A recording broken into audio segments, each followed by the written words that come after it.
Yo, what is good, nation? Good morning, good morning, good morning. Wherever you guys be at, I hope you guys have your coffee ready or whatever gets your mind right. Y'all already know what time it is. So, without any further ado, let's go ahead and kick this thing off. Here we go.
Guy, Chris, protect the shield.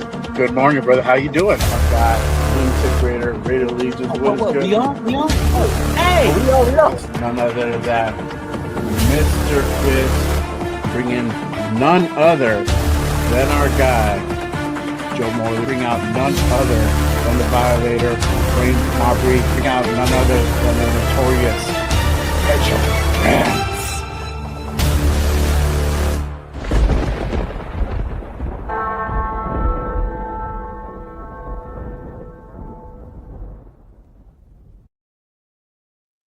Good morning, nation, and welcome to another episode of Good Morning Raiders. I'm your host. I am Jay Raider.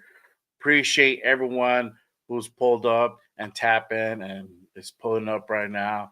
If you guys haven't done so already, make sure you guys go ahead and hit that subscribe button. Click those thumbs for your boy here to go ahead and really do go ahead and support the show. Appreciate everyone rocking with me on this Saturday morning. I hope it's beautiful wherever you guys are at. I hope you guys are having a good weekend. Your weekend is starting off right. I appreciate everyone rocking with me. Really quick before I go ahead and kick this thing off, y'all already know I can't start the show really without acknowledging my peoples in the building. Real quick, shout out to my guy Bueno in the building. Salute, my guy. Appreciate you pulling up. Shout out to my guy Frank Weber in the building. Salute, my guy. Appreciate you rocking with me. Shout out to my guy, Raider Ryan in the building. Salute, my guy. Appreciate you pulling up and rocking with me. Let's see here. Shout out to my guy, Rosetown in the building. Salute, my guy. Appreciate you pulling up and rocking with me on this Saturday morning. And everybody who's pulling. Oh, real quick, shout out to my guy, Marcus Banks in the building. Appreciate you, my guy. Salute to you. Thanks for pulling up. All right. So let's go ahead and kick this thing off. I have an action-packed show for you guys today. As usual, bring in that fire content, y'all. So let me go ahead and bring out my next guest. You guys have seen her on Instagram. You guys seen her on YouTube. She does a show with our good friend, Kukui, who was on a few weeks ago here on Good Morning Raiders. This is the other half of We Raider, rocking with Joe Morley, Simone Raider, everybody else. Great content creator, great person all around. But let me go ahead and bring out none other than Dr. Mary, Jim, but you guys know her best as Baker Raiderette in the building. Salute to you. How you doing this morning? Hello, I'm good. I have my coffee. How are you? I'm good. You know, hey, it's Saturday.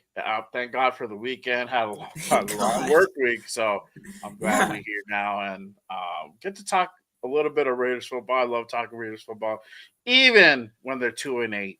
Yeah, even when they look like hot dog water. It's all good. So I'll still rock with them. We'll yes. still talk. Yep. That's right. For sure. Man, but crazy. We just went through this Monday night game, right? Uh terrible showing. But Raiders again 2-8. Now they fall to 2-8, and again it's a terrible performance on Monday night. They just look all the way bad. I think Yeah. that outside of that 5 minutes, the first 5 minutes of the first quarter, they were looking pretty decent.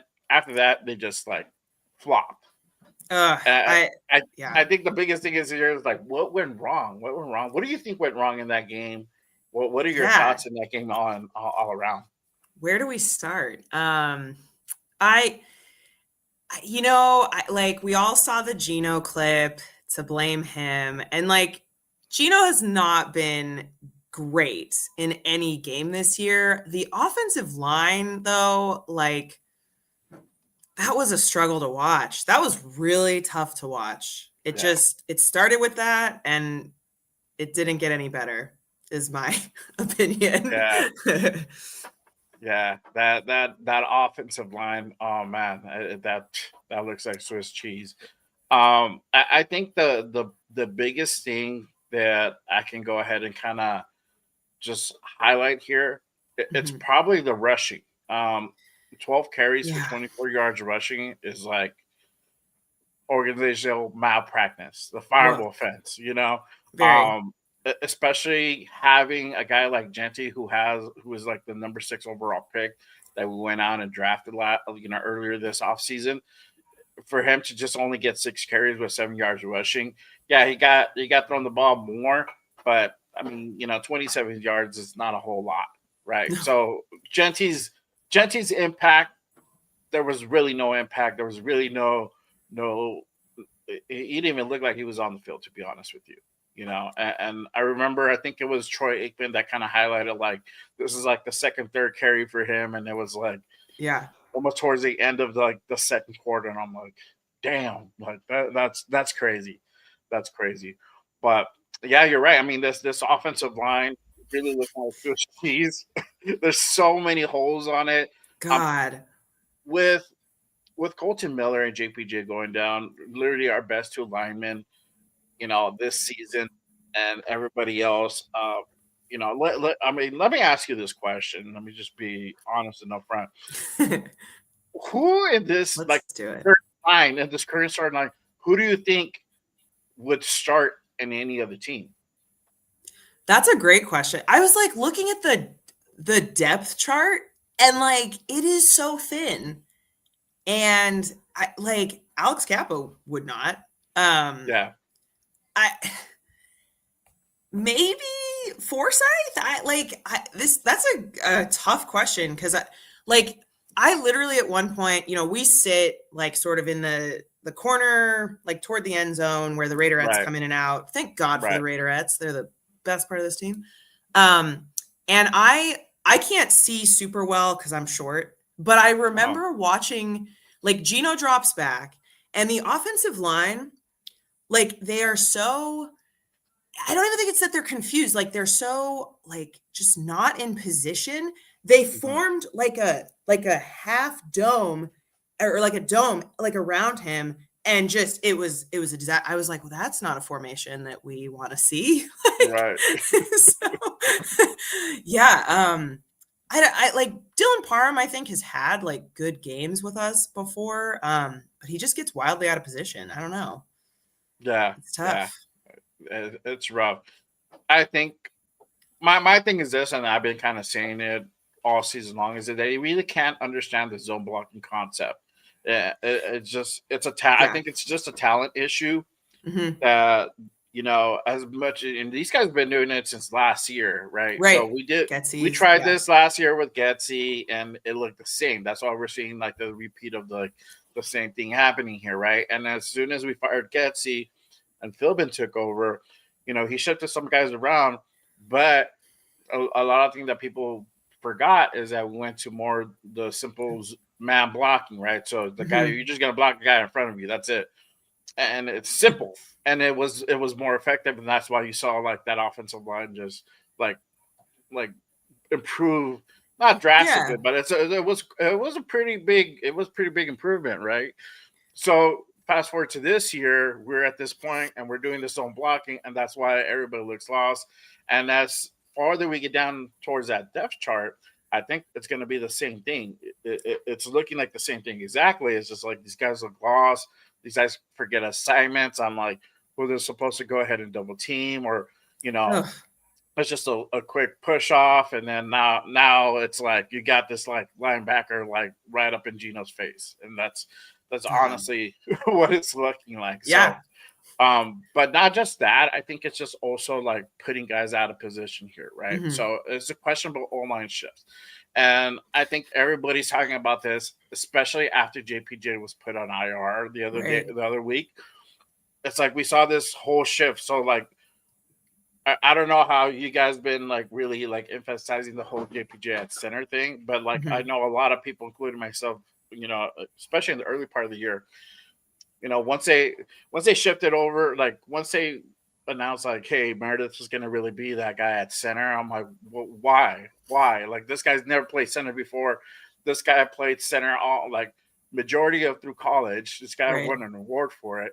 This guy Yeah. played center last year for us, and we look pretty decent once they made that change. And again, that's the change that Joe Philbin made. Now we're making this move where okay, we're going to try this out. We're going to put the backup. We'll put them in at center. We're shifting over Meredith, Mhm. and then you got Parham on the other side, right? Why? Why? When we've been saying this all season long. And we've never like I love Pete Carroll. I've loved Pete Carroll since he was at USC. Like I will be honest about Me that. too. Yeah, I'm a SC guy too. Yeah. Yeah, like, but I feel like we've never gotten a good straight answer out of him for this change. And people like Hondo and Vinny have asked him and asked him and asked him. And it's like, well, we're just, we're looking at things and like we're competing, but who's competing with him? He's the best. Like he is our best offensive lineman, period. And to not only shift him over, but then like just put him in a position where he's like not the captain of the offensive line, if you will. Right. I've never understood that. It's been frustrating me since the season started. Yeah. Yeah. Yeah. Me too. And that's the thing. Like I was very optimistic when Pete came. I'm like, okay, Mhm. yeah, he's on the older side, but he's his resume speaks for himself. All right, cool. Like at least it's gonna be improvement what we just came off of for 4-13 Right. season. Literally a rookie coach that's never really coached in the NFL level besides being a linebacker coach. Yeah. Everything else came from college. So I'm like, all right, cool. Now we're going towards the other side of the spectrum. We have a lot of experience. So we're going to make some smart decisions. We're going to look like a better football team. Even if we're not, continue for playoffs, at least we're going to look way better than what we did. No, it's literally worse. Worse. Even We can statistically, have a it's worse record. worse. Yeah. It looks terrible out there. So now you come in question for like some of these decision making. I don't know if it's influenced solely by him. I don't know if it's a combination of him and his sons, or a combination of the Yeah. whole coaching staff in general that is really driving some of these decisions. When Mhm. again, I'm not a Hondo fan, but hey, shout out to Hondo. He Yeah. asked that whole question where Yeah. you're like, hey, what are you going to do to go ahead and better improve this offense? It's like anemic. And then he's like, I don't know what you're talking about. I don't understand your question. And then That he was rephrased crazy. it to like make it sound more like, okay, cool. Let me kind of put it together more professionally so that way it makes sense or it sounds better so you can understand it. And he still wouldn't answer. He knew that this guy is smart. Pete Carroll is a smart guy. He's He not dumb by is. any means at all. So he Yeah. knew what, but he just didn't want to answer it. Yeah. And he was like mad. Like, Yeah, and it that's was, not the first yeah. time because you No. you have these pressers during the week where they're training and they ask about the offensive line, who's going to start, and it's like annoying to him, and it's like we're 2-8, bro. Like I don't know what It's I a don't good know. question. Yeah. Right, it's a good question. You're gonna ask when you have a record like that and the performances that you've been giving, those questions are going to come. I don't care Yeah. who you are. You're going to answer for them. You're the head coach. You have to answer for them. When you're gaining, when we know like a big part of this deficiency is through that offensive line. that's the first thing that is gonna be asked. And when we come down to like I remember last week they were asking him about the whole Caleb Rogers starting Mhm, after mhm. JPJ got hurt, right? So he's like, yeah, he's gonna get some playing time, right? And I'm like, all right, cool. And then everybody started thinking like, all right, cool, he's gonna get a start. And I remember, I don't know if you saw that, but they interviewed Caleb Rogers. He's like, yeah, Yeah, I've been doing it every day, like since like I think like psyched. I'm gonna start and all this stuff. Yeah, And then they asked Pete, I think it was on Friday, they're like, who's gonna be the guy to start on that offensive line? Oh, it's gonna be a game time decision. Okay, right. Next thing you know, come Monday, Caleb Rogers, healthy scratch. healthy scratch. Healthy Ugh, scratch. Like, what does that even and mean? Like, yes. And then they ask him about it after the game. They're like, so what happened? Like, why was Caleb, why did he sit? Why didn't he dress? They're like, well, he didn't show anything. He had a bad practice. That's why he didn't start. What? right. Yeah. Like, and it sounded so this is where also I think Pete is really inconsistent with like if everyone is competing and like Caleb Rogers had a terrible week and didn't practice well at all, okay, fine. But the rhetoric was, no, yeah, like he's doing great, like he's learning, like whatever. And then all of a sudden it sounded like he had one bad snap or one bad play, and it's like, oh, okay, good. Like, and that's what happens with JPJ, it sounds like. Mm, So why are these other guys like immune to that? Like I can't yeah, imagine Alex Kappa is balling, and I'm sorry to like talk trash about him specifically, but like right, I can't imagine he's balling out in practice and then all of a sudden gets on the field and it's just terrible. Like I right, exactly. I So don't think yeah, so. you're right. You're right. It's like why is only certain people competing for their positions, and why not guys like Gino, right? Right. Why guys not like Caillou Blue Kelly? It's another guy who's a perfect example as well, who's been Yeah. struggling defensively. And yeah, he got 2 interceptions the other day with during the Broncos game, but those are fly balls. Like Yeah, great. anybody would have caught them. Like Max could have Yeah. caught that ball. Like it's not they're floaters. It's not saying much. You didn't do anything specifically to go ahead and alter that. Right. Or like you jumped you jumped the route and you like picked them off. You read that route perfectly, Good. and that's Yeah. why you got those interceptions. So it's stuff like that where it's questionable, right? Yeah. And so I don't know. Honestly, and I'm only speaking for me. I've lost faith in Pete Carroll. I think we got It's to fair. that point. For me, I've lost faith in him. I don't know really where to go Yeah. with him with some of the decision making, and it's like, okay, cool. I know it's your first year. I get it. Everything's not going your way, but this is the thing. We are 2-7 at that. Or now Mhm. we're 2-8. Let's get these rookies involved. Let's start assessing some of this talent. Let's start thinking Yeah. towards next year, right? Get ready And for the but some of draft. these rookies are still not being played, right? So Caleb Rogers is one of them. You got Charles Grant as another example, right? These guys were Right. drafted in the third round. So if you got anybody who doesn't really know too much about drafting, third round picks, they're not bad picks. Once you start getting No. to that fifth and sixth and seventh round, then the talent really starts diminishing there. But third round is a pretty decent round. I think we drafted DJ Glaze in the third or something like that. Yeah, that sounds right. We also like Yeah, yeah, traded back like to yes, we like gave up picks yes. to get more in later rounds, which was odd, but yeah. Yes, exactly. So, Darian Porter, another example, another Yeah. guy that Mhm. was drafted in the third round that really hasn't had that much burn. Like he just went in for like Eric Stokes while he was injured, probably few weeks ago. Well, I think that was like September or something like that, Right. where Yeah. Eric Stokes was down, and he did pretty decent. So why isn't he getting some burn as well? Like he's already proven himself that he can hang out there. And this is Pete's, and that's a total Pete Carroll pick. You For know, sure. you could tell.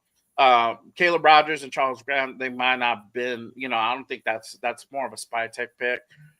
But you have other guys like Tonka Hemingway, another guy who's not really getting any burn out there. So And all has these had some guys, great moments. Yeah. Mhm. yeah. So all these guys are not getting any burn. And that comes to questions like, what, I understand you want to go out there and win games. I'm like, what else are you gonna say? Really? Like, we're gonna go out there and like lose games? No, I get it. But at the same time, too, give these guys an opportunity and assess their talent, especially when you have a need at guard. When you're like Right. Mhm. your top guard just went down, he's done for the season. Like, give this guy an opportunity, give this kid an opportunity to go ahead and prove himself, even if it's the last quarter of the game, last 5 minutes of the game. Let's see what he has. You don't Yeah. know. You don't know what we got until we like assess these guys, and the best assessment is during that game time. For me to like, and I'm gonna go ahead and shut up about this. So for me, it's like That's using true. the notion of you're not having a good practice. I feel like that's their job to get these guys ready, and I Right. don't think they're failing on that department. So I think really coaching is really driving that. I don't know what your thoughts are about on that. I was just talking to Kukuyan John this morning about like Chip Kelly and like hopefully this isn't jumping the gun, but um, Chip Kelly's like failure to like I think Richie Incognito like reamed him this week and was like Mhm. he thinks he's smarter than everybody. He isn't like he's not like putting our players in position or like drawing up plays for them to have success. And I think that's actually really correct. Chip Kelly and the rest of his staff are like, it's like they were in win now mode when they started the season. That obviously didn't work out. But then we see this game with the Cowboys. Like, I kind of understand the play action plays to start, but then they weren't working. Like, and they just got like kept getting forced. And I know you can't do much at all without an offensive line, but his decision making is like he's stubborn and not helping develop the offensive line at all. So Mhm. yeah, it's frustrating.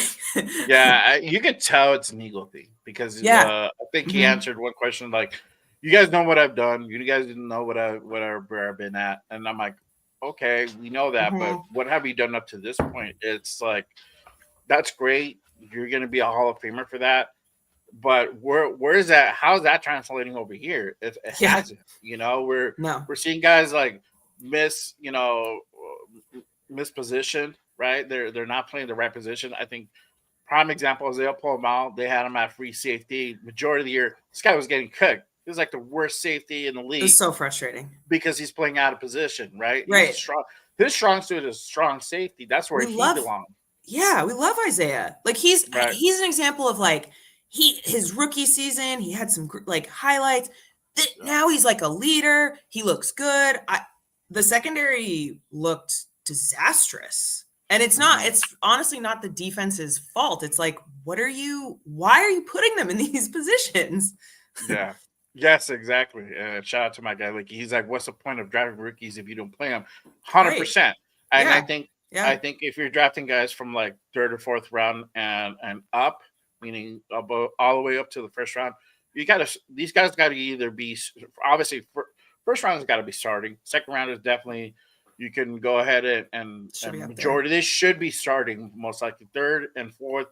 Then you have more of a rotational piece. Everything below that, you're just assessing. And, obviously, if they're having a good camp, they're having good practices, then you might start rotating them in and getting some burn.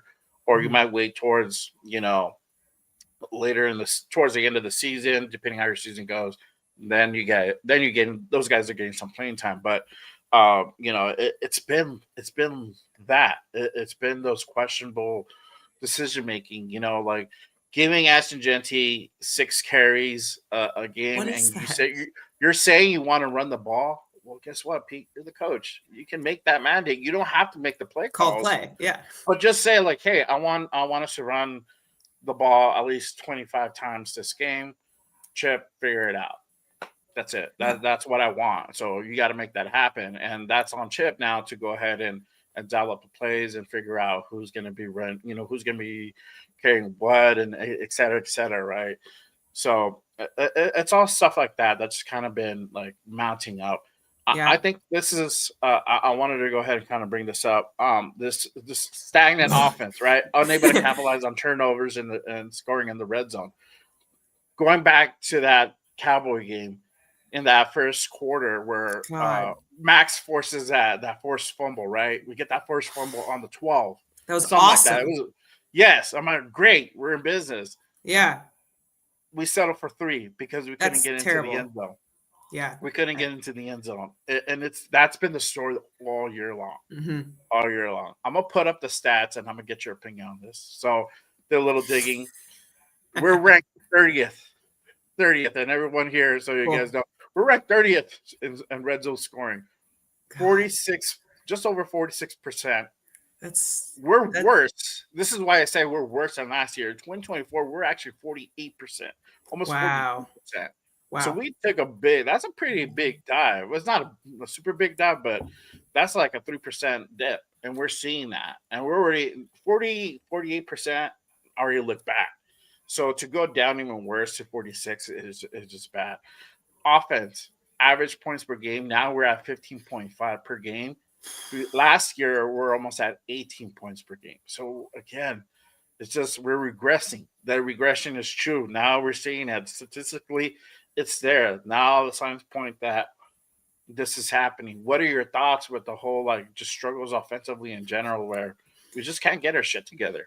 Yeah, that's like the whole of it. We can't get our shit together. I saw like a stat too that I don't think we've had a multiple touchdown game in like 4 or 5 games, which that's like you're not going to win, especially in the AFC West. Like you're not going to win games with 1 touchdown. And like I know we've had our struggles with Daniel Carlson too, and like he's I don't know what his deal is, but like you can't pin everything on Daniel Carlson. Like Right. you have to score touchdowns to win against the Broncos, even and the Chargers. Like they're a little wrecked right now, but even with their offensive line struggles, like they're still competitive. Like they lost Joe Alt, but yeah, the the mind boggle. Like I knew as soon as that play happened where Max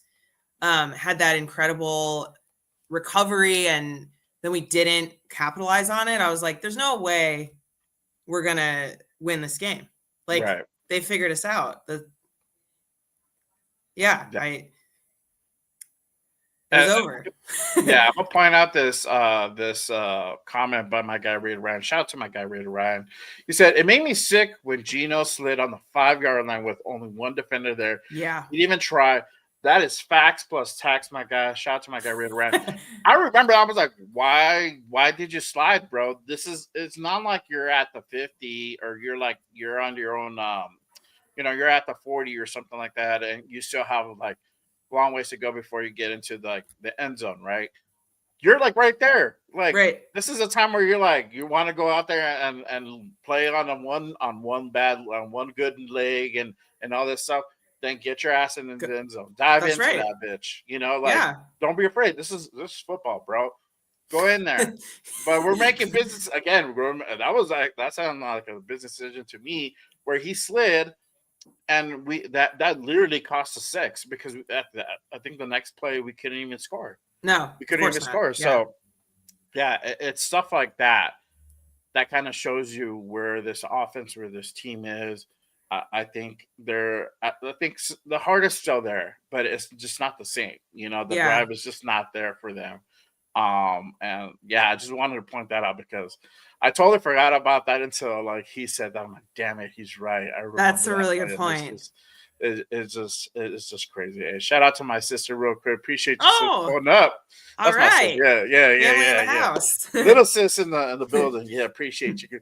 Appreciate you, sis, pulling up and chopping it up. She's not a Raiders fan. That's crazy. She's not really? Fan. Yeah, she's a Niner fan. You're a mixed household. We're a mixed household. I don't know where that came from because I've always been Raiders. She knows that. But okay. There's a lot of mixed fan. I mean, I had to make John like a Dodger fan. I think he's watching right now, so shout out John. Yeah, I mean John grew up in the Bay Area, so A's fan. Okay, A's fan. So we kind of root for both, but yeah, it's either A's or Giants. If you're up in the Bay, right? Yeah, but yeah, I get it. But there's a lot of like mixed. There's a lot of Niner fans in LA. anyway. So there is. they're around. There's a lot of people in LA for different teams. Yeah, It's funny. I'm tons. like, why are you this? And I remember some of my buddies are like Steeler fans. Like, why? Yeah, yeah. You One know, of like, my best friends is a Packers fan. Like, yeah, okay, yeah, like okay, cool. Like, I don't get it, but I like the colors. Okay, cool. Well, whatever yeah. it's about, you know. I would get that response just because I like the colors, or some lame answer. Okay. I'm like, okay, that's cool. I'm like, I like the team that was here before. They're not here anymore, but they were here at one point. Yeah, that's right. That's a team that I know. That I've always known. Yeah, Talk about the defense. The defense started off pretty well on yeah. Monday night, and we talked about the Max Crosby forced fumble. They held this team to 3 points in that first quarter, right? That was great. That was great. And we're up by three, and again that Gino had the ability to go ahead and put us up well in hand, give us 6 points, but decided to slide. Um, but with that, I mean, we were in the game. And then obviously, at some point, having the defense out there so long, Right. they're just going to eventually figure us out and slice us up. And then that's where we had that awful second quarter. They literally put up 21 points on us, and It was kicked. Yeah. And again, it just goes back to like us. We know what the problems are secondary. It was not addressed in the off season. It was not addressed leading up to the season, as well. And so it's not hard for teams to figure this out. We don't really have a good nickel guy. Our outside of Eric Stokes, Kyle Kelly's been a liability. Yeah. We're still having struggles in that secondary. Yeah, we don't have those linebackers. I think outside of like E-Rob and Jamal Adams, they're not really producing much. So we're really counting on that defensive line to like keep us in the game and really put pressure on that quarterback. And we were doing that, but eventually something's got to give, right? Yeah, it's a problem as Raider fans that I think we've seen a lot, is that our offense can't get it done, and so our defense gets on the field more. One of the I feel like one of the fundamental things you want to do as a football team is not allow the other team's offense on the field too much, because inevitably, this is the NFL, they're going to figure it out. I hate that. Oh, good morning, Raider Jeff. You have such an awesome fan base here. They're these. Yeah, cool Raider folks. Jeff. That's Hollywood Raider Jeff. That's Yeah. I do my Wednesday shows with them. Oh, nice. He's Hollywood Raider Jeff because I don't know. You guys were at that Patriots game. He said he saw you guys. Oh, he yeah. was a dude. He went to the Madden. He went to the Al Davis Memorial up in Oh yeah, that was awesome. Yeah. Yeah, in that northern Massachusetts or central Massachusetts, and they have a picture with him holding the black hole flag. Guys, shout out. Wearing my black hole shirt today.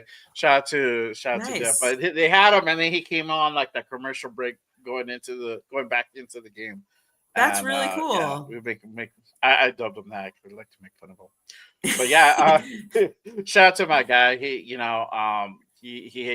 this guy is a workhorse. This guy, has multiple shows going on. Make sure you guys go ahead and pull up to my guy Raider Jeff for sure. But yeah, he was asking. He knows his mom knows John's aunt. That's right. He did mention that. Yes, yeah. It's a small world in Raider Nation, I guess. Yes, it's super small. He's like, I think my mom knows his aunt. I'm like, I don't know, maybe. And then we asked him. He's like, oh yeah, I guess he has family up in the New England area. So I'm like, okay, there you go. Yeah, that's what's up. Rhode Island. Yeah, super small world. Yeah, super small world. Yeah, but shout out to my guy Raider Jeff for gifting 5 Just Raiders memberships to the masses. Appreciate you, my guy. Salute, love, brother. Shout out to all the new members here at Just Raiders. Appreciate you guys. But this has kind of been the story of the year. So if you have that defense out there for so long, and they can't really apply pressure to that quarterback, you're going to give them time, and they're going to go ahead and just dissect us up. You know, and that's really what happened in that game on that Monday night game. Is just they went ahead and put up that big 21 points in that second quarter, and then that's basically all she wrote. I already knew that game was over by Yeah, halftime. that Like was that's it. frustrating. Like Yeah, we were like watching Nelly, and we were like, well, this is the best part of this game. yeah. So yeah, no, you're right. Like I think that's the like I hate blaming the defense. I feel like I went into the season actually more concerned about the defense than the offense. Mhm. Because we had Brock Bowers and Ashton Genty, and I was thinking Gino would be like serviceable.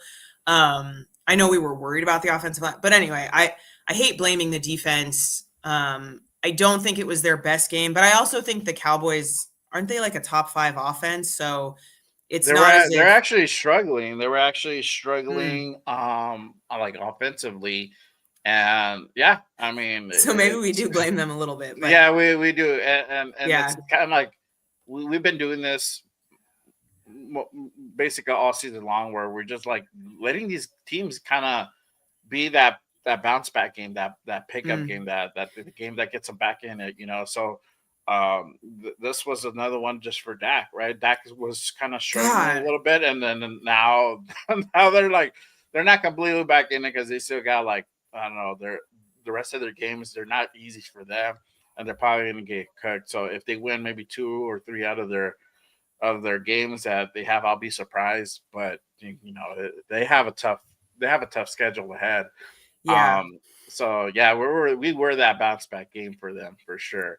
As And usual. it's Yeah. yeah, as usual, it's so frustrating, so Ugh. frustrating. Yeah, see, Jeff's like, we are the kings of helping struggling teams get better and turn their team around, and that's facts. It's Yeah, facts. Like, they looked real good. To CD Lamb, like God, I was like jealous. I was like, man, we need a wide receiver one. We need a quarterback. We need like yeah, Dak just like ran like he did ballet in the backfield George there. Pickens looked like he was playing Madden out there. Like he just went like this, and he cut like that, and he went to cut like that, and then he was in. I was like, what happened? Like he Anyone did who that had him on action move, fantasy. Yeah, Yeah. and I was like, what? God. I was already kind of like in and out of that game. I had some people over at the crib here, and I was talking to my buddy, and so I wasn't paying attention to the game a whole lot, but like I still had like one eye on that, and like on one eye on my conversation, and like I Right. saw that move, and I'm like, what happened? What was that? And I was, yeah, it was just bad. It was bad. Yeah. Ugh, I man. know. And my sister was like texting me, talking shit. She's like, What is this? I'm like, I don't know. Yeah, I have to say, like, I don't even know. yeah, like being in LA, I think, which is weird to say, but like being in LA, I have a lot of friends that are Cowboy fans, or like there's a lot of Dodger fans that are Cowboy Yeah. fans, and so we like overlap. And for the most part, they were like super respectful, and I feel like even like I had friends being like, "Hey, sorry, like we've been there," and I'm like, "Oh, I'm getting pitied by Cowboy fans. Yeah. This is the Yeah. No, worst."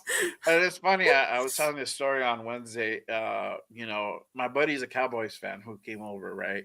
And I was expecting him like to come in like with his cowboy gear and whatnot, and he just showed up like plain clothes with his Laker hat. I'm like, bro, what happened? And he's like, oh, I don't know. I'm like, dude, we work together. I'm like, dude, you wear your cowboy hat all year long, and like we're on Yeah. Zoom meetings together, and like I see his like cowboy hat on, and I'm like, okay. And the day where he's supposed to rock, he's like, he just comes with the Laker. I'm like, well, we're 3-5, bro. So I'm like, there's nothing really to celebrate. I'm like, all right, I get it. And I Okay. had like Yeah. the whole family here was like rated out, and we all had our shirts and jerseys on, and Yeah. I was just like, okay, well, I seem kind of an asshole now. It's like I thought we were gonna be like Cowboys versus Raiders, like a little trash Yeah. talking, but that wasn't the case. But it's all good. Shout out to my guy Edgar, man. He Yeah, sure. appreciate it. We had a Good good time. game, sir. Yeah, good game. Yeah, and we're like, good game, bro. You won. He's like, it is what it is. We're gonna lose next week, bro. So I'm like, Oh man, yeah. we're so I'm irrelevant. like, okay, yeah, I get you.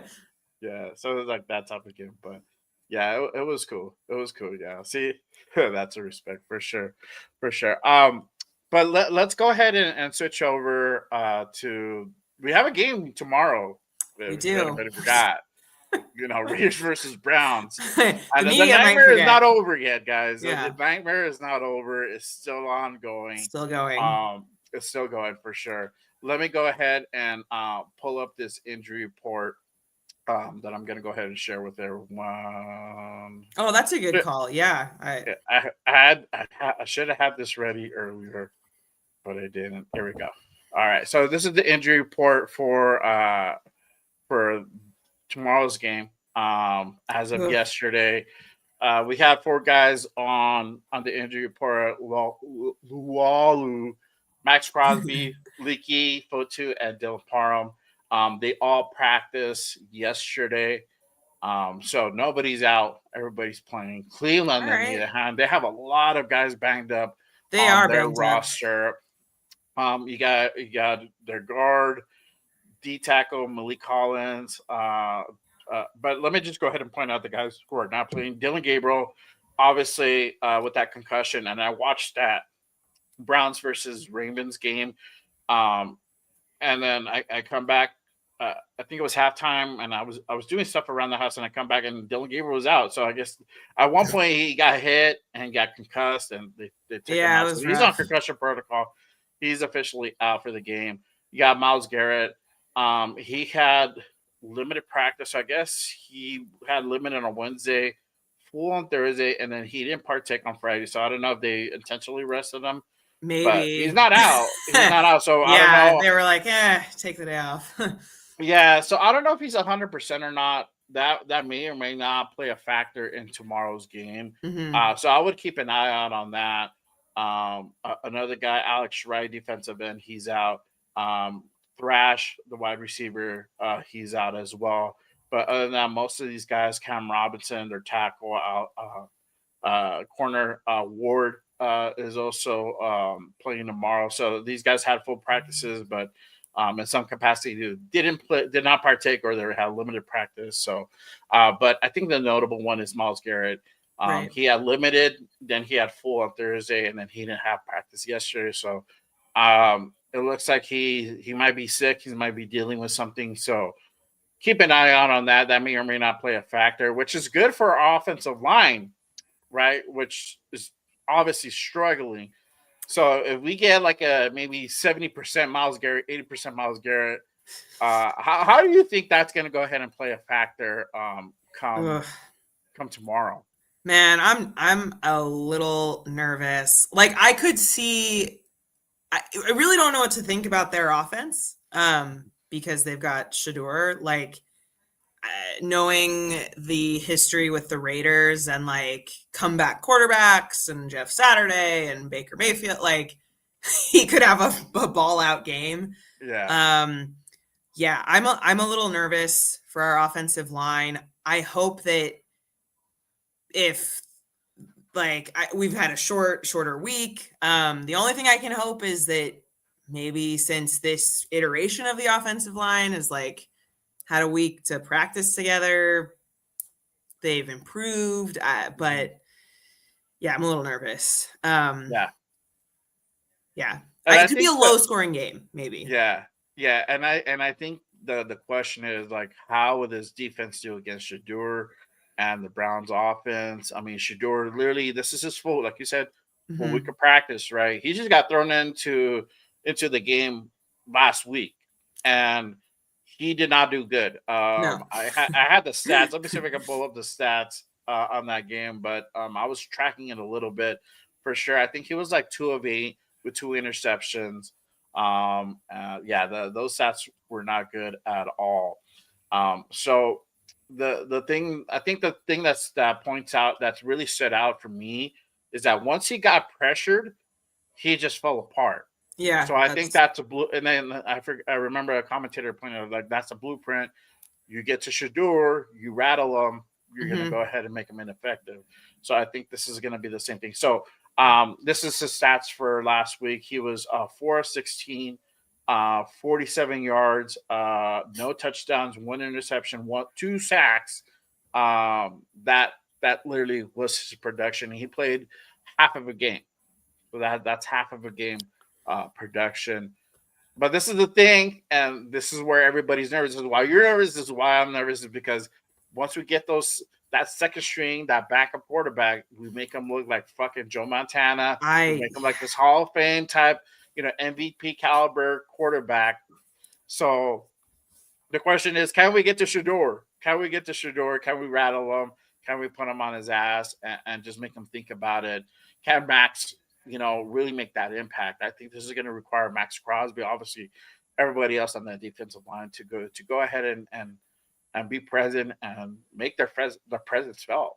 In order for us to even have a shot, because I think if you give Shedeur time and you don't make him run, he's going to go ahead and find his guys open all day.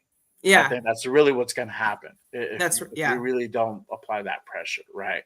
That sounds apt. Right. I think on the other side of the ball, how will the Raiders do against the Browns and Myles Garrett and that defense? What are your thoughts on this, Jim? What do you think? I think that we have a shot to win this game if we, the Raider, like in certain games, Chip Kelly has scripted a very well thought out set of plays for the first drive. Mm-hmm. And Gino often messes that up. But if we can score a touchdown early, I think it's going to be a low scoring game, and I think we can get the edge. I think Daniel Carlson needs to be on his game because we very well could need him multiple times. But yeah, I think we need to establish if we don't run the ball, like if Ashton Genty gets 4 carries or whatever, I don't think we have a shot to win. But and also Jack Besh has had some really good catches. So I just don't understand. Again, going back to the rookies. Voice off. You're right. He had 1 target for 1 catch last game for 19 yards. So every time they throw him the ball, he catches it. Yeah. He gets a first down. He gets a chunk yardage, anywhere from 10 to 20 yards. That's usually his range. But yes, they're not giving him the ball. This is your second round pick, by the way. Yeah. Again, you're to your point, third, this is a second round pick. This is who you took, and then you traded all your all your picks. You traded down. You trade for when you traded down, right? We traded down, and then we picked Jack Besh instead of getting an offensive lineman or getting somebody else of need. We went. I mean, the wide receiver position was a position of need because we were looking for that number 1 wide receiver, but he's not number 1 wide receiver. So we went out and got this guy, but you're not feeding him the ball either, right? He's the next. He was supposed to be the Jacoby replacement. We haven't seen anything. Very limited body of work. Even I have to say I don't know how many targets Tyler Lockett got last game, but even it feels like Tyler Lockett was an intentional, he's played with Gino, he's been doing decent on a bad team. But even I don't see him getting much. I don't know. It doesn't Trey Tucker seems to be the target, which is target done well for what he's gotten, but yeah. Yeah, Tyler Lockett as well. Just those guys are just the number 1, 2, and Brock. So those 3 guys are really the ones driving the offense, as far as receiver wise. My question is this: can the O-line have a better performance than Sunday? Now, can they bounce back? Can they just purely put? Can they be a little bit better? Can they have a better performance? Whatever, if it's 2%, 5%, 10% improvement, can they improve this Sunday? That is a question, right? And also, it all depends on that lineup. Mm-hmm. So Putnam looks so lost in that game, on that Monday night game.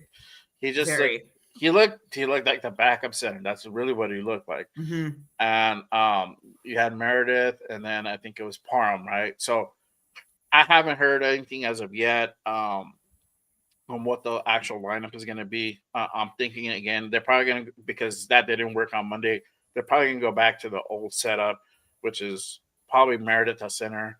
They're Mm-hmm. probably going to put Kappa at right and then Dylan at left. And then you Yeah, have that's Forsyth and Caleb on the tackles, right?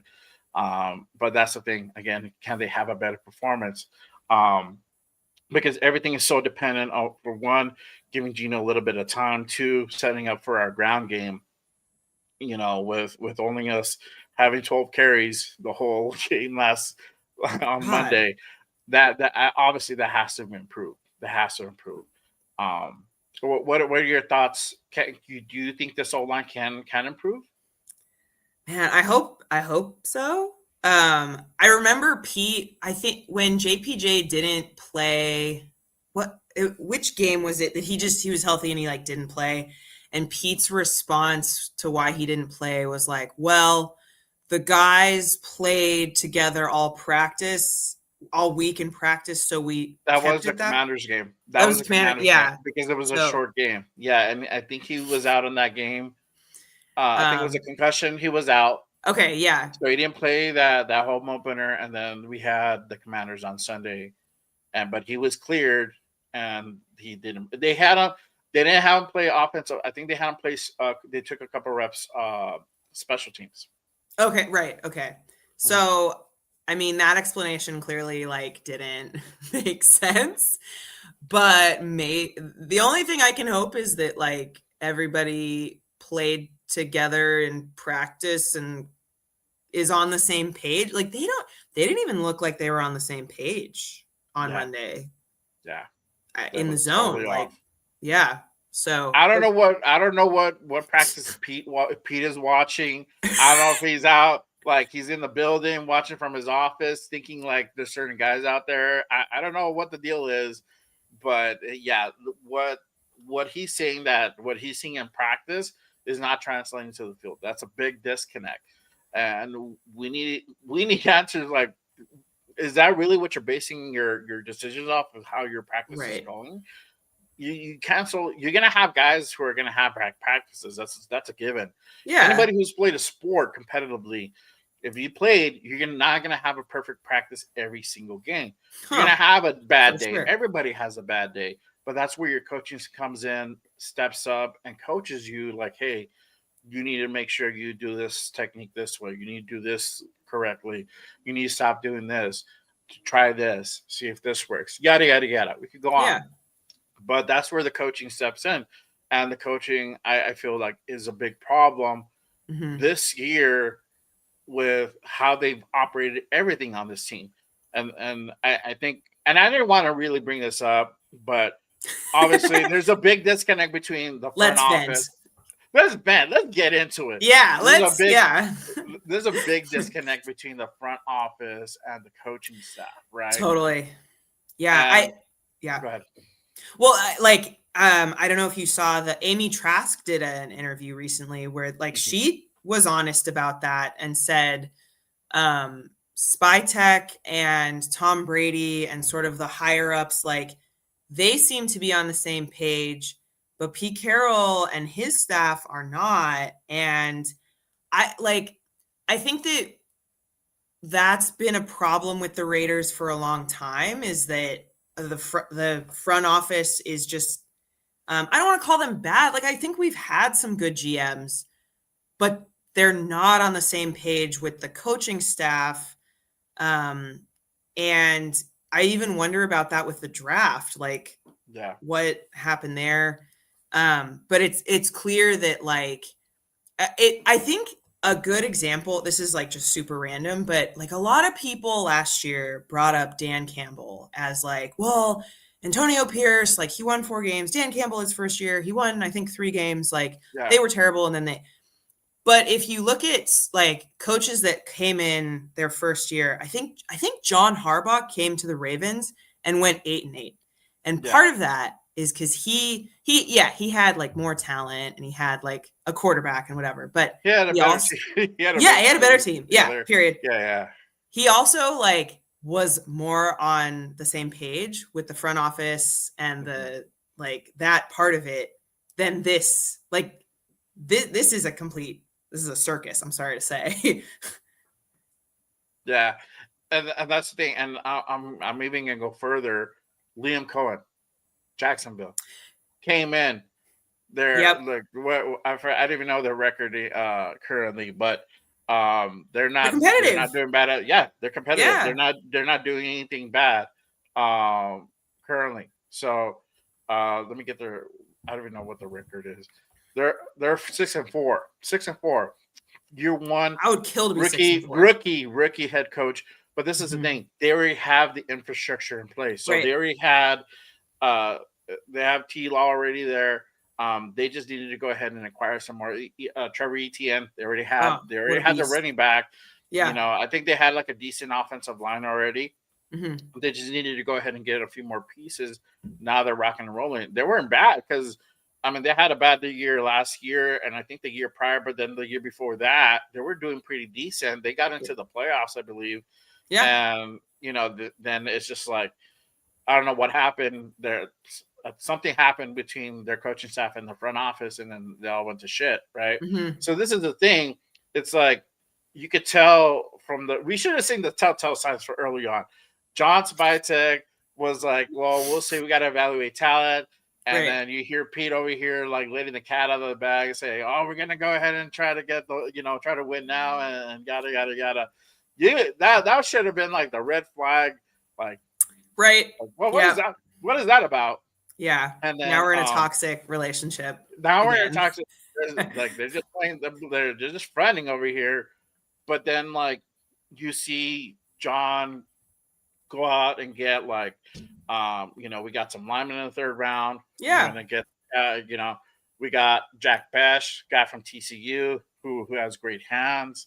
We got some defensive linemen, but we went out and got like, then you see like Ashton Genty at number 6 pick, and that was, we were debating this on Wednesday. It's like, who could have you gotten at 6? There's different ways you could have gone about that. Yeah. Could we have gotten somebody else, a different running back, aside from Ashton? Yes, we could have, and we probably got a very similar result, right? Especially with this offensive line, the Right. way that they're playing.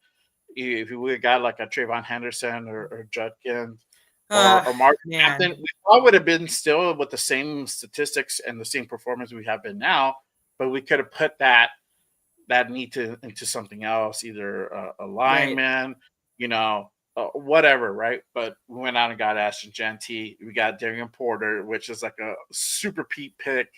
You have Dante Thornton, another Pete pick. Big, tall, 6'5" receiver who's fast. The usual. Yeah. Yeah. So you have, it's like you have some of these guys and some of these guys, but it's funny that most of the guys who are not playing are John Spytek's picks. Mm-hmm. I don't know if anybody's really caught wind of that. That's a really good point. Yeah. And like, we took Brock, we took the best available in 2024. And I kind of, my hot take is that I think the Raiders were maybe going to draft Michael Penix, and we're surprised that the Falcons took him. And so we took the best available. We took Brock Bowers. I think people were like, wait, what? But I mean, he turned out great.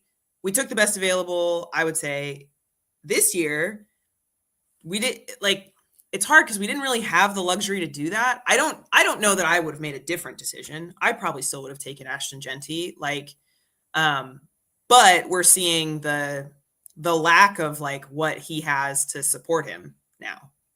Yeah, So. For sure. Yeah. Real quick, shout out to my guy Accelerator with the $5 smackaroonie. It says Baker Raiderette, one half of Raider Nation's power couple is here. Yes, yes. Shout out to Accelerator. Appreciate you, my guy. Yes, big supporter. Make sure if you guys haven't tapped in to Raider, make sure you guys go ahead and head over to their channel. I got their description pinned down below. Hit that subscribe button. Make sure you guys go ahead and pull up. They got the morning after show. That's on Monday mornings, 9 a.m., right? 9 a.m. Pacific?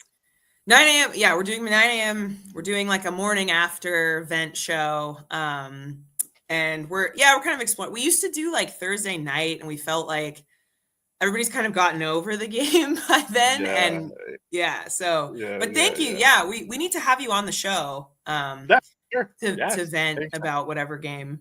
Definitely. Definitely. I think there'll be plenty of chances to go ahead and vent. Vent Yeah, to I'm have a sure. strong feeling for sure. But yes, there's obviously a big disconnect between the front office and Pete Carroll. And I forgot who said it earlier. Somebody said that there's a rumor that Pete's not going to be here next year. I don't know. Mm, I don't know if Pete's going to be here next year. The thing with that, I think, and I was so hesitant on start to bring up the fire Pete, talk and all that, because I know that we can't go through something like that again. But this is the thing; it's like, fuck. I think we're in that position where you kind of forcing our hand.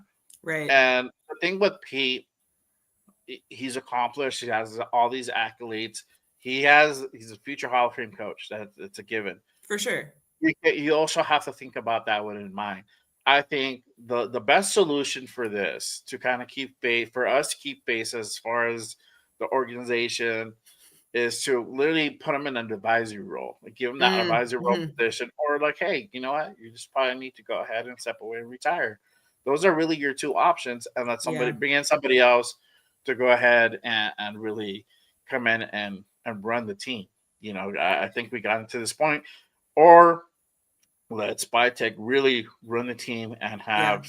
have a different offensive coordinator come in and really run that offense and give them full autonomy, because the way that everything's being done is obviously not working. Mhm. We're also I'm starting to hear rumblings and like from the locker room side of it, where like aside from the rookies, like the vets are the ones that are like starting to get a little bit disgruntled, and it's obvious because they've already been around the league. They know what winning is, and it's like it's not happening. Rookies they're young, they're susceptible. They're like, hey, we just want to Yeah, go they're ahead and get some playing time. We don't want to rock the boat. right. Everything's like Marky Dory, but the vets are more like, hey, we've been around the block. We're not. We know what winning is, and we know what a winning functional team is. This is not it. So you have all that stuff combined. I think it's starting to go ahead and really play a factor into everything here. And you're starting to see it a little bit on the field now, just kind of that heart. I don't think the heart is there as quite as it was obviously the beginning of the season. So, Yeah. yeah, I yeah. No, I'm with you. I mean, I think the only like we could keep spy tech, right? If I like your idea of like putting Pete in an advisory role. Like I do. Pete Carroll is a really smart, uh, talented. Like just knowing him that he taught that class at USC. Like I know the person that he taught the class with, the chaplain at USC, and Hmm. Pete has such strong philosophy, and he like really understands like the theory of competing, and he's developed it. So yeah, like that would be a cool role for him. But Yeah. I just think giving him it's a 3-year contract, right? Like, Right. So he has that 3-year contract with the fourth year option, which okay, I think at this point where he's probably not going to exercise that fourth year. yeah, probably Right. not unless something crazy happens. But yeah, I think that it was just maybe he was too like he's in this like win now mode because he wants to like complete his legacy, and that just with the Raiders, unfortunately, like we're just not in that. Like we need to either Yeah. commit to a rebuild or maybe that's the only option. I don't know. Yeah, I think that is the only option, and that's Yeah, the thing with Pete. And that's the downside of hiring a 74-year-old coach. He doesn't have a lot of time. This he I don't even think Pete knows. Like, I don't know if I'm gonna be here in 5 years. yeah, right. Like let Yeah, alone in 3 years. Like, so I got to go ahead and try to like cement my legacy now. I need to try to go ahead and put a winning team now on the field. But by doing so, you're bypassing a lot of things. And this is the thing. Pete's doing things that he's normally not doing. On top of that, he's usually more susceptible to like play rookies. Yeah. I don't know. He went out and put in Russell Wilson, took flyer and Russell Wilson. That paid out. Same thing, with other guys that, he went out and did certain things, like, Sherman being another one, right? Yeah. So Ugh, yeah, he's doing things that he's not normally doing, because I don't know if it's just because he feels the pressure of like, I have to produce now. I I think can't take my so. time on. It's too much to like build this thing up. And Spytek is like, well, I'm gonna be here for 5 years. I need to go ahead and build this up either way. Like, you could go ahead and try to win now, but I still need to go get certain things from this team. And I think that's really where the disconnect lies. But I'm not surprised that he's doing these things either, because he doesn't have a lot of time, and that's a downfall with bringing a coach of that type of age. It's like, Pete looks good. I'm pretty sure Yeah. Pete's going to be around Got a well lot of into his like energy. 90s, hundreds, whatever. But it's just that I don't think he could do it mentally, and maybe to some point physically anymore. But I think Yeah. mentally, it's very taxing that he's having to go ahead and get in there at 4 in the morning. He's there till like Oh man. 12 midnight, 1 a.m. And then, it's just that life. I don't think he can do that anymore like he did, Yeah. you know, 5 years ago, 10 years ago. It's not the same thing. You change so much in that time frame. Eventually, something's got to give. So Yeah. I think he's just trying to go ahead and accelerate the process, and it's just not working out. I don't think it's working out. Um, Let me go ahead and kind of put it to like this before we get into the keys of victory. Will we have more of a balanced offense Sunday, rushing and receiving? What are your thoughts? Do you think we're going to go ahead and eventually see the return of the run game being more consistent, or is it going to be just air game all day long like we saw on Monday? I hope so. Like I just think I can understand why they started with this like this idea that we're gonna do play action, we're gonna try and like assuage the issue with the offensive line. But when it didn't work, like it was it was rough to like watch Gino. How many times did Gino get sacked? Like it felt like a million. And I think it was like 5 times. I could be wrong. Let me go back to that game. that Um, sounds right. Like, and that's a lot. yeah, that was a lot. That was And a the lot. other time, the times he didn't get sacked, like you could tell, like people were like, "Oh, why is he like Four checking times. down 4 Yeah, times?" four. Okay. So, and even like when he didn't fully get sacked, like he just and I'm not like standing Gino, but he didn't have any time to like Mhm. read the field, make a play. When he did throw it, it was like, okay, like get a couple yards on this like screen pat, like just ugh. Um, so I hope that it's a little more balanced. I hope the run works too. And Yeah, we don't have to have 30-yard runs. Like getting 3 yards to just establish something, I feel is my opinion, like yeah, something. yeah, for sure. You have to. It, like you said, you're running all this play action, but you're not running the ball. It's like, come on now. You haven't Yeah. run the ball. You haven't run the ball all first quarter, like what, or second quarter. Like, what makes you think like we're gonna bite to that? We know it's a pass, So Yeah. that's the thing. I hope so for us. If we have any shot of trying to even win this game seriously, like or take this game competitive, we have to have it balanced, right? And Right. we have to run the ball, just plain and simple, whatever that looks like. We know that running up the middle is not going to work. So either you're running blast or you're running off tackle. You know, However that looks like, we got to do it. Yeah. And that's the thing, being consistent and sticking to it. Because if you really want to run that play action, you have to sell it. You have to sell that threat. Right. And you're not going to do that if you're just like, okay, we're just going to run play action all day long and not run the ball 12 times. It's like, come on now. That was embarrassing. Yeah. The thing that is still killing me up to this point, and we're like, what, week 12? It's like we're still running things out of shotgun like consistently. I don't know how many times we're running out of shotgun. I didn't pull up that stat, but it is a It's a lot. good point. Yeah, and it's like we shout out to Lincoln Kennedy because he pointed out this like early on in the season. It's like when you're running under center, it takes the edge rushers more time to go ahead and dive in on the tackles, right? Mm-hmm. So and then also you have Genty who's starting shorter from field, like 3 yards back as opposed to like 5-6 yards back, right? Right. And it's just like he already has that running start, and he's a momentum type runner, right? So Mm-hmm. he's already in stride. Once he gets that ball and he's running through the guards or the gaps and all that stuff, right? When you get him out of shotgun, he's standing still and then he's running. You have Gino that hands him the ball and then he runs and takes off majority of the time, or it's a very short stride where he's starting to barely get up to speed, barely getting to his stride. So that makes a big difference. And then you got, by the time that happens, you already have the edges or you already have a blitz coming in, and then that's where you see him like trying to like shake off like 2 tackles to try to get some positive yardage.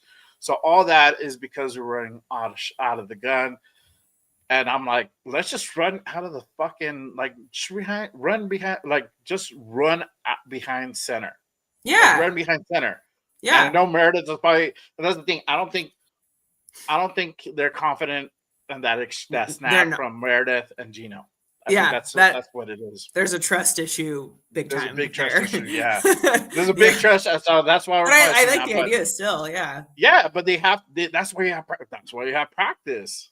Yeah, practice. You run stuff like that. What are you guys doing? Yeah. Yeah, like what are we just throwing the ball all practice time? All right, cool. Go out deep, bro. Go, keep going. Yeah. 20 yards, keep going. God. Yeah, so I think that's.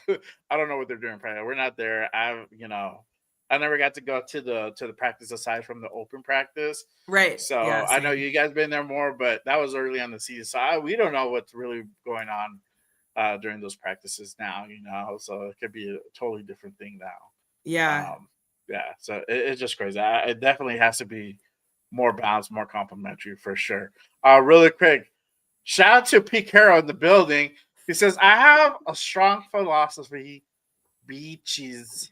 Shout out to sure Pete does. with a $2 holla. Appreciate wow, you, Pete Carroll on the live Professor. stream. Maybe he'll learn something from us. Maybe. I hope so. Just yeah. Come on now, play the rookies. Play the rookies. Run out. Run the ball. Yeah. Run the ball. Run behind. Operator behind center. Don't. Yeah. Not go shotgun so much. Write this down, Pete. Yes. Let's move into the keys of victory. What are your thoughts on the keys to victory for us to be able to go ahead and pull out a dub tomorrow? Man, I hope this isn't too fundamental, but I would say we have a good shot to keep their offense off the field more because of Shedeur. So keep their offense off the field. That means our offense has to stay on the field, which means, like you said, more balanced offense, run the ball. Please don't throw an interception, or at least not too many. Right. Yeah. Come on, Gino. Please. Yes. And thank you. Please. For love God, please. Yeah, I think those are mine. Yeah, for sure. For me, I think I said it. It's just having balance. Obviously running the ball. For me, if we can run more out behind center, that would be great. Utilize Jack Besh in the red zone and those third down situations. Come on now, the kid can catch a damn ball. You just got to throw it within the vicinity. He can go ahead and try to make that catch for you. Bringing in Brock Bowers is going to be another one for sure. Brock is a workhorse, and we see he can go ahead and do it. And he had a little bit of slump on Monday night. He had 7 carries for 72 yards. I mean, usually we saw that Jacksonville game. He was in double digits. He had 12 for 100 and something. So definitely got to get Brock involved. You can utilize Lockett here and there, but really it should be Brock. It should be Big Mike. Agree. Get guys like Jack Besh involved as well. Trey Tucker. He's stepping up and he's becoming that wide receiver one. It's not much of a wide receiver one, but he's stepping up and get him out in the open for God's sake. If you're gonna send somebody on a go route, that's gonna be your guy. Don't send Dante Thornton. He can't do it. He can't do it. I love the dude. And I still project. Everyone has their roles. But Dante can't make those big catches. Yeah, he has to have that separation. He has to be wide open to make those catches. So, and you got to throw in the numbers because if not, he's not going to catch it. Yeah, defensively. Oh, and something that my guy Jeff pointed out. Keys, if we can bench Geno, we're there you go. I mean, return of AOC. And this is the thing, we didn't even talk about the return of AOC. AOC has been activated. He's now part of the active roster. He's number 2. He's slated for number 2, right behind Geno. So if something happens to Geno or Geno can't do it, we might see AOC come in the game tomorrow. That's a real possibility. Now, what's that going to look like? I don't know.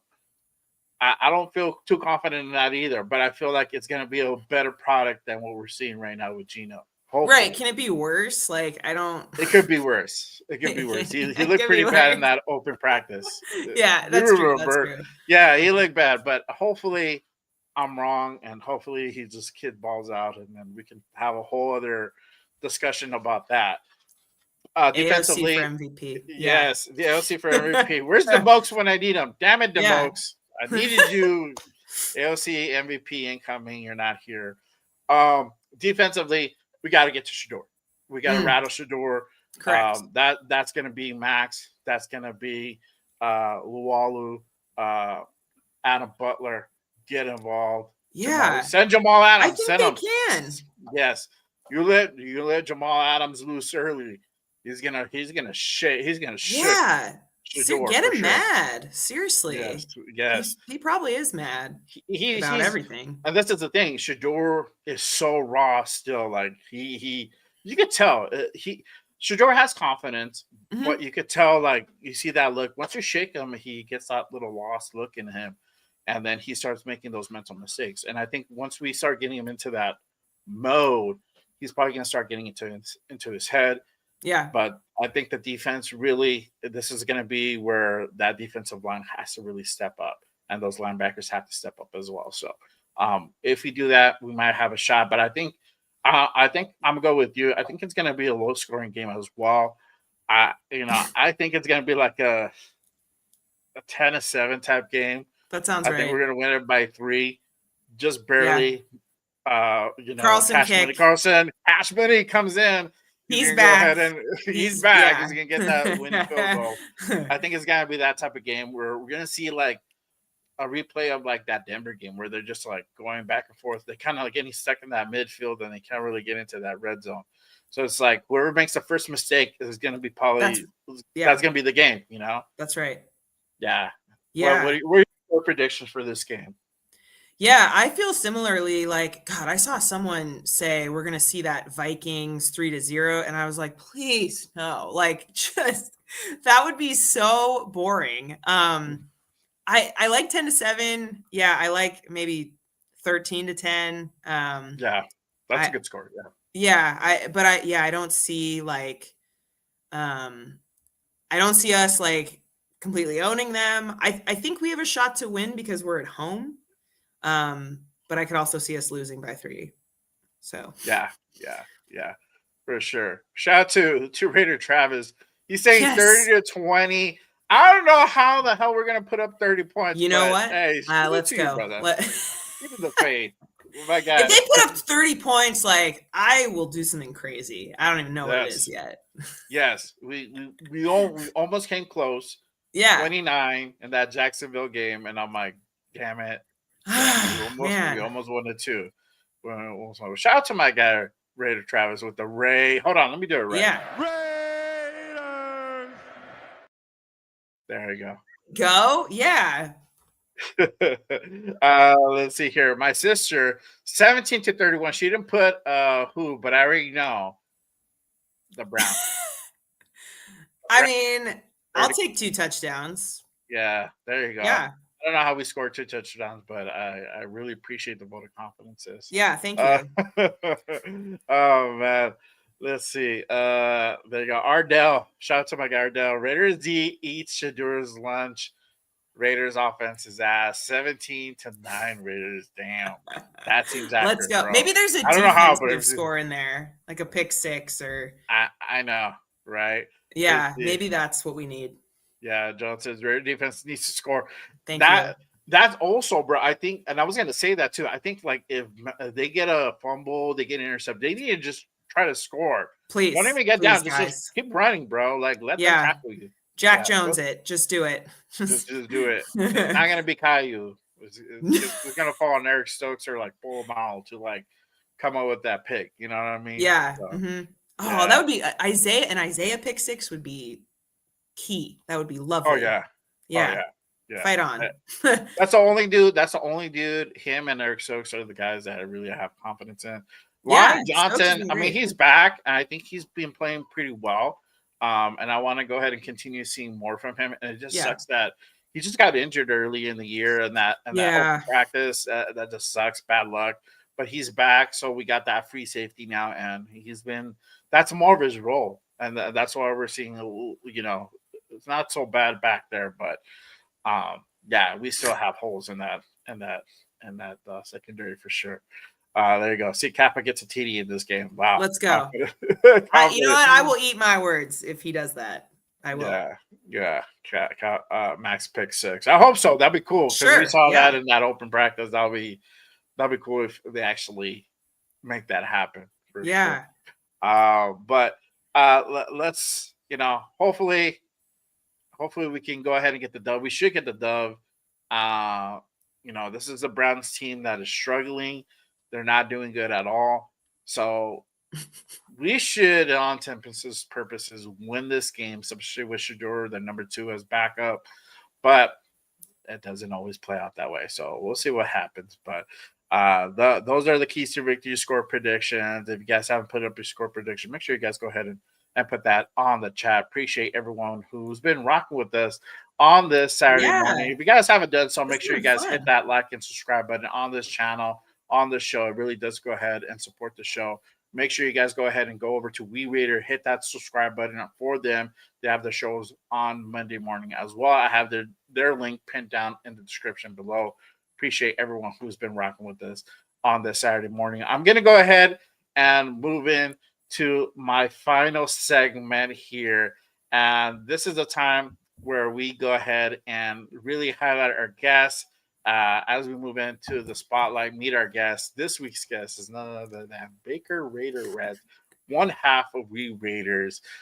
But before I get into the questions, I always like to ask everybody in every show, who's on your Raiders Mount Rushmore? It could be players, it could be coaches, mix and match. I know some like you gotta have players only. Nah. Okay. Make it fun. Like who? Yeah, I like anybody.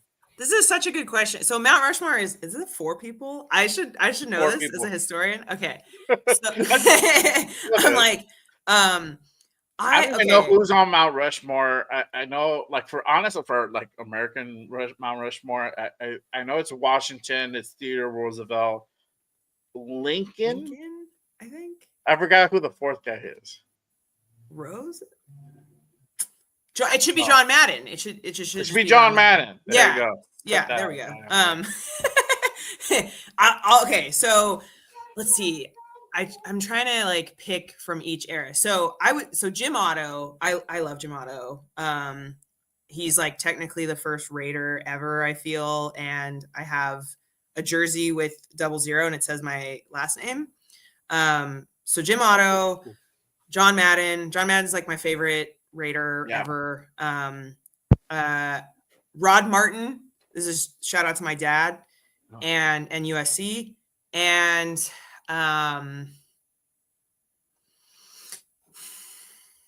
Marcus Allen. I got his I got a jacket with a Marcus Allen jersey in it the other day. So so hard. It's hard to pick, but yeah, those are my four right now. Okay, there you go. That's a good. That's good. That's a good lineup. That's a good lineup. You gotta put John Madden up there for me. Yeah. Marcus Allen. Ugh. Yeah, for sure. 100%. 100%. Um, I'm a Bull guy, so I have Bull up there. I have plenty Yeah, absolutely. for us. Absolutely. Yeah, I have those guys coming from Cali. So for sure. Um, let me kind of start from the beginning here. Okay. And let me ask you, how long have you been a Raider fan for? And like, what was that kind of defining moment that really like made you fall in love with like the silver and black? Yeah. So I was born into it and I'm like marrying into it a little bit. Yeah. I was born in LA in Glendale.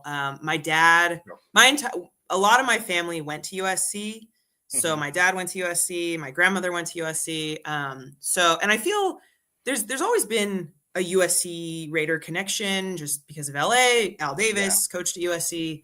Um, and Ronnie Lott and Rod Martin are like you know, my dad's favorites.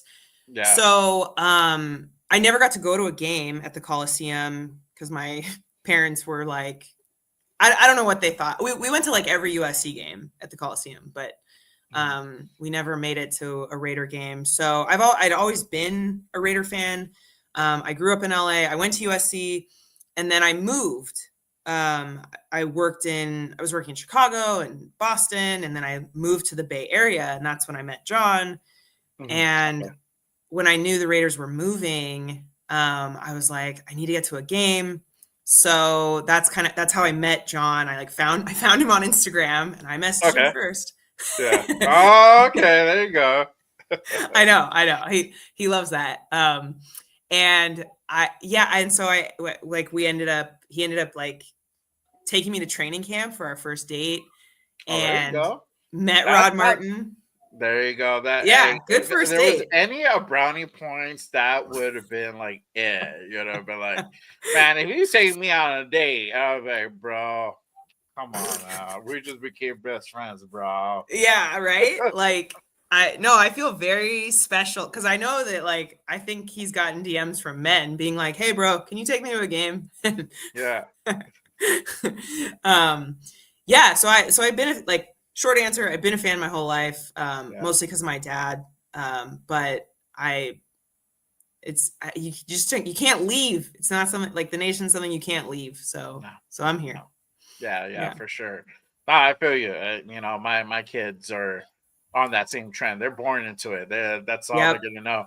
My sister hates it. And she'll test every time, like, "Oh my god, I can't believe you're doing that to them." Like, even her kids. Some of her kids are like Raider fans. I don't even know. Like, what? It's I never tell them, "Oh, you need to be a Raider fan." Never, never, never. She can attest to that. Never. yeah. And I don't. And they're Raider fans. I'm like, okay, there you go. Because their uncle's a content creator. I guess they're just rubbed Yeah. off some way somehow. I just every time I go there to their house, I'm like rocking my Raider stuff. So Yeah, as you eventually rubbed should. off the We influence. are loyal. We do that. We are loyal. Yes, we are loyal. I still have the blanket from when I was a kid. This is like from the like early '90s. So this blanket is like 30 years old. Made it Dang. sort of intact, and like Wow. this is the winter blanket. We've already busted it out. We sleep through it. We like get like cozy in it. So there you go. I love it. That's what's up. Yeah, yeah. See, she feels bad for her babies. Hey, you should feel you should feel great proud that they're on a great They're respectable team. learning grit Former and respectable team has a yeah. long legacy, long and rich history of the Yeah. Raiders. There you go. See, yeah, my godson, my godson's a Raiders fan. Um, let me ask you this. What really got you into like content creating? Mm. How did like the whole We Raider podcast start? Like, Oh how yeah. did that come about? Yeah, I mean, I have to attest that to John, to Kukui Online, John too. When I met John, like I had an Instagram and I had like just like 500 followers or like, which is not a small amount. Just I didn't have content creation like on my mind. Right. I guess I was just thirsting and like DM'd him. So um I would say it started like I started with Instagram because that's what I knew the best.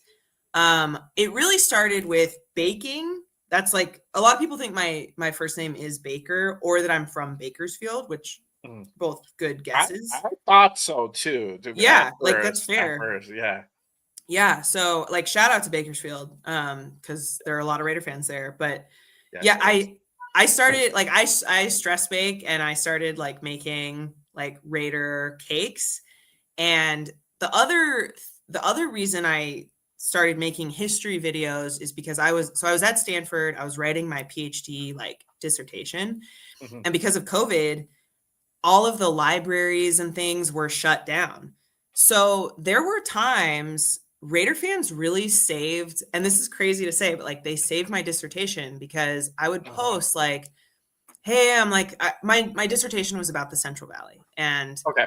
I would say like, "Man, I can't go anywhere. Like, does anyone know anyone that like worked in the fields?" And people would message me and they'd be like, "I'm a Raider fan.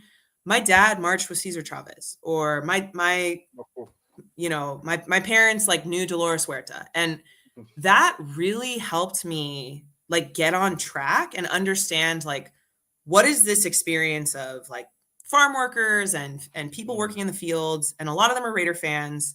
So they were super supportive, and like it just kind of took off from there. And I think like content just like changes every month, but the community is like what keeps me like just even if we're all like a family and we all like disagree and argue all the time, like Yeah. still family.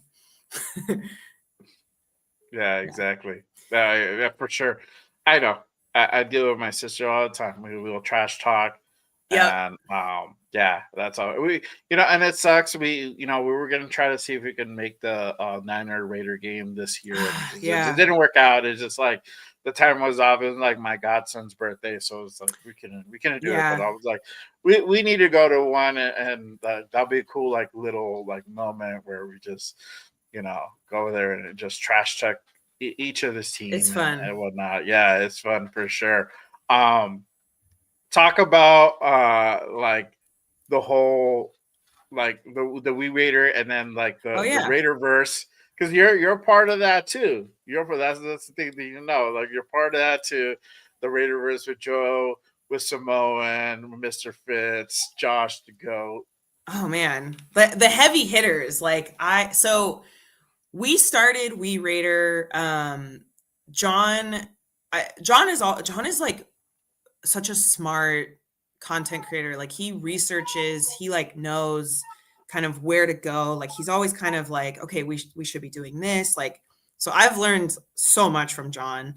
Yeah, And we started We Raider, I think like in the Antonio Pierce era, like we were excited about Antonio Pierce. Like I'm not gonna yeah, lie. yeah, And then we kind of had to be like, okay, well, where do we go from here? But it's an awesome way to, I think, like again, there's different communities on YouTube and TikTok and right. Instagram, and I think that We Raider we're a little like we talk about football and we talk about like the X's and O's a little bit. We also talk about like the business side of things. Like I'm trying to be a lawyer, so I'm Yeah, interested in like the Amy Trask like front yeah, office side of things. yeah. We talk about history. That's our interest too. John is going to celebrate his 200th game in a couple weeks, That's what's so up. Yes. so That's cool. awesome. Yeah. Yes. So he knows a lot of the history as well. And and sometimes talking about history is more uplifting because we were good back in the day. Yeah. But the Raiderverse is awesome too. Like I mean I feel like unworthy to be like in the presence of like Joe and Simone Raider and Josh, and but like they are all, I think what's really cool about them is like on the surface, like of course they're hilarious and MC Raider is like super funny, and um but they all like care about each other too. I'm not in their group chat mostly because like I think they talk about guy stuff and I'm like it's totally fine. Oh Totally man, fine. that's funny. Yes, Um that's so.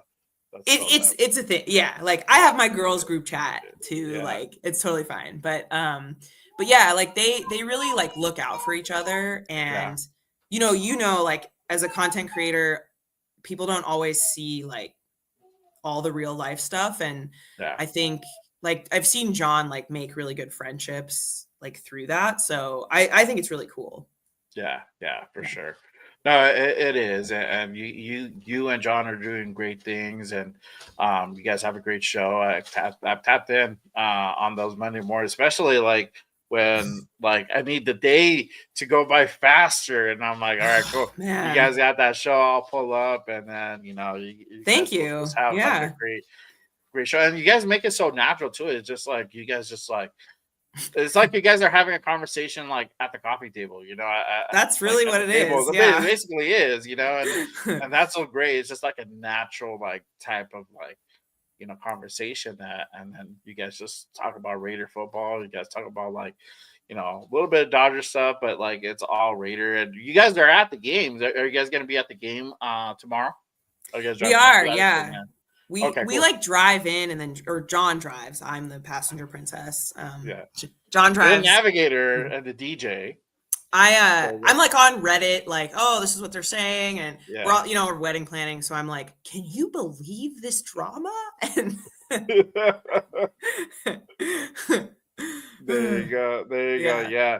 So yeah, and then it's funny because when like Joe tells me or like my shout out to my guy Leo Cheeto Lightning, yeah, yeah. they you guys drive into town, right? And then you guys drive home. I'm like, where you guys going? Where did Leo go? I'm like, oh, he went back home. I'm like, what? And I'm like, oh yeah, you guys live 4 hours away. I'm like, I had to drive like literally half a day to get here, like through the desert, and like do this whole trekking It's a journey, lot. And then you hear my kid's back right in the background right now, my son. You hear them like, and like imagine that for like 8-12 hours. So I'm like doing this whole thing, like just trying to get to the game. And I'm like, oh, these guys just live like, like a few hours away. Like it's not even that bad. I'm like, oh man, It's I forgot what that's like because I was doing that. I was doing that drive like it's a every yeah, month for like a long time ago.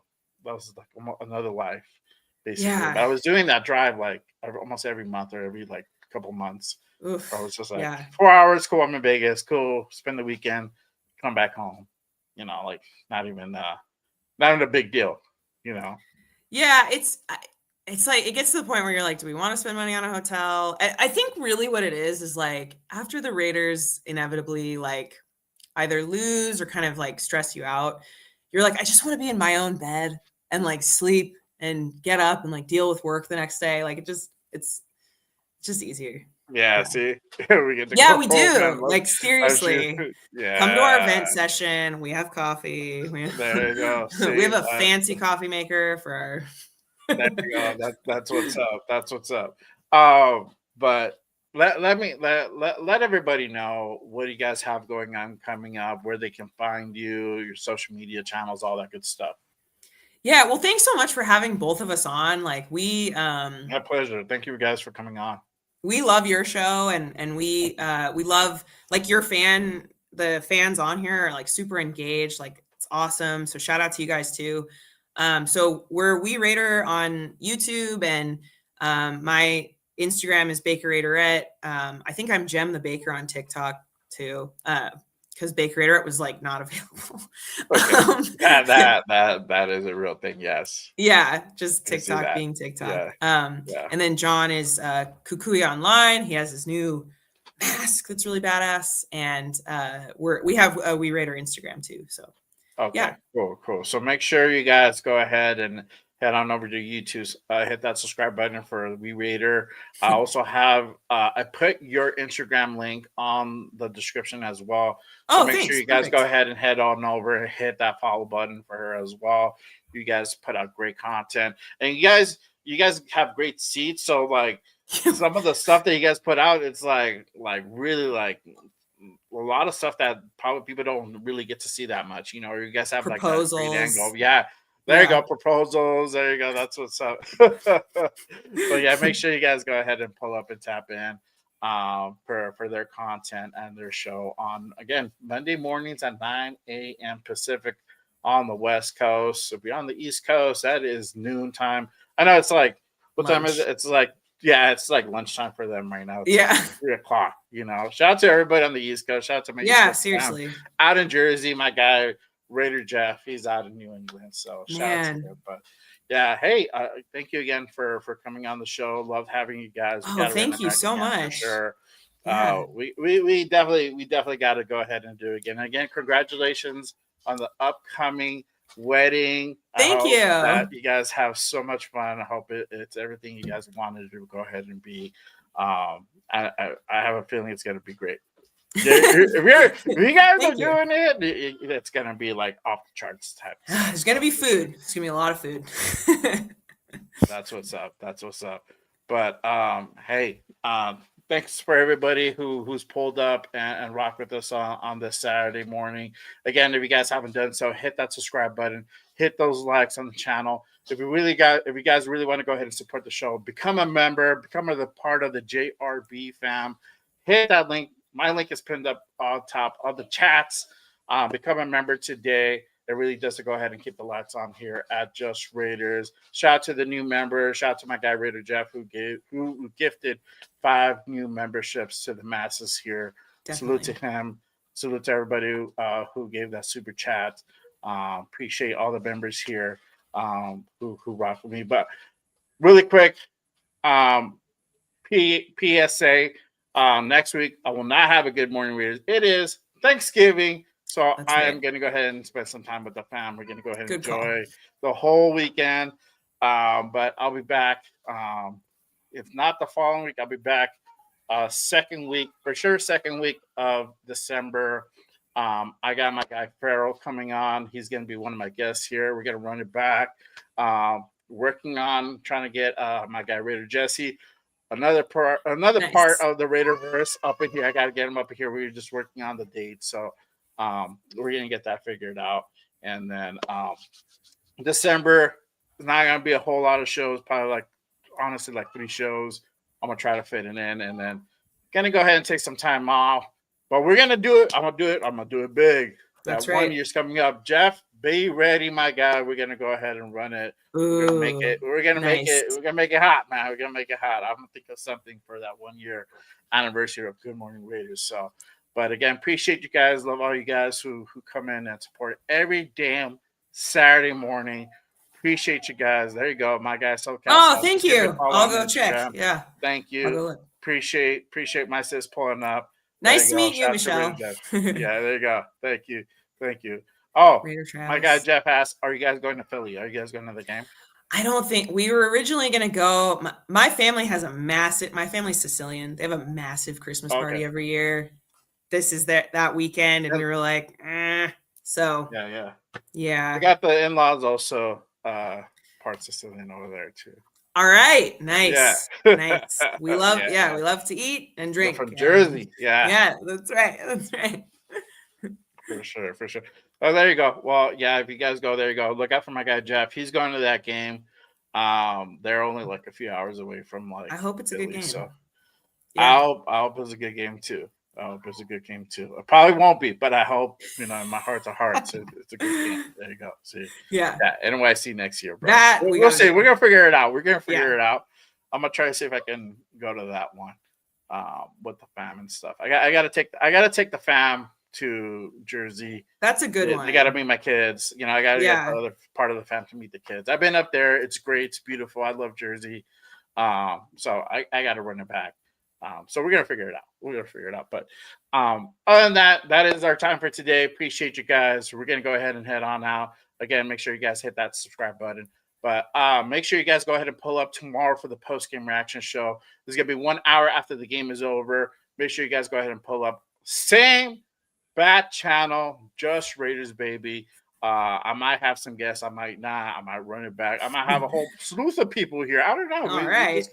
We figure it out the day of and just kind of gonna wing with it. But most likely my guy, Raider Will, is going to be pulling up, and then might have a couple other guests, whatnot. So make sure you guys go ahead and pull up for that post-game reaction show. If you guys want raw, unfiltered, just drunken fucking takes, that's going to be the show for you. I love that. Sometimes I got to calm myself down because I'm like, those pressers kind of are the things that kind of put me over sometimes. Damn it, Pete. Stop, I know. What? Stop. Yeah. Yes, like that don't make sense. No. But Blame Gino. I blame Gino for everything. My car needs new shocks. I blame Gino. Yeah. I'm fat because of Gino. Oh, same. Can't lose weight. My skin. I have a drinking problem because of Gino. Because of Gino. There you go. See? Damn it, Gino. Just stop. We're getting blocked after this. Luckily, I'm on X. He's probably gonna block me. I'm gonna have that. Oh God. You're blocked. Like, damn, bro. So you know you're doing it right. Yes, right. Exactly. But appreciate you guys. Love you guys. I'll see you guys tomorrow, post game reaction show. Till next time, Nation. Always remember, just Raiders, baby. Please. Let's go.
Protect the shield. Good morning, brother. How you doing? I've got Lunatic Raider Legion. What is good? We on? Oh, hey! We on. None other than Mr. Quiz, bringing none other than our guy, Joe Morley, bring out none other than the Violator, Wayne Aubrey, bring out none other than the notorious Hedgehog.